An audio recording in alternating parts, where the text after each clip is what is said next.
Here's a iPad Air 5th generation. I'm going to show you how to insert the SIM card as well as how to double check the mobile settings. So the first thing we want to do is go ahead and eject this SIM tray right here. There's a little hole in there. So grab your SIM ejection tool. You do get it right out of your box, and it should be in this pamphlet. You can see it right there. Okay. If you don't have that laying around, you can always use a different SIM ejection tool from a different phone or iPad or tablet, or you can even use a like a paper clip or a bobby pin, even the back of a stud earring, as long as the needle is kind of thin and long.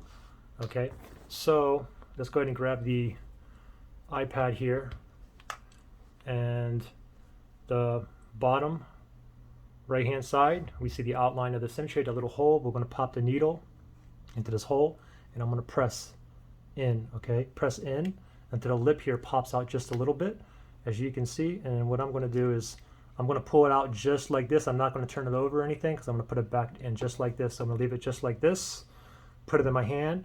Here is my SIM card right here, and you can see a diagonal slit on the top right hand side. You can only put it in one way, so you can't get this wrong. So I'm going to go ahead and put it in right here where that diagonal slit is on the top right hand side. So I'm just going to simply just lay it on there nice and flush, and then you want to go ahead and leave it just like this. And we're going to go ahead and pop this in here, slide it back in slowly, pop it in, and let's see if it finds it.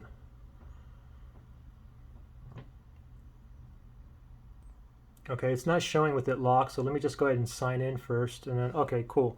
So I can see my reception bars right there. Okay, so I know that the SIM card is in and it's working. Now let's go ahead and double check the mobile settings. All right, so just go ahead and you want to go to your settings, and then from here we're going to go down to where it says cellular data.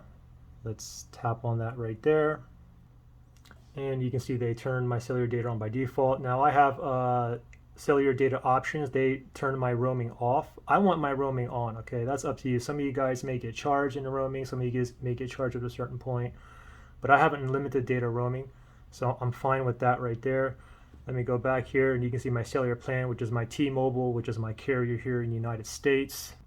So everything looks good. I'm up and running, and there you go. Questions or issues, just comment below. Good luck.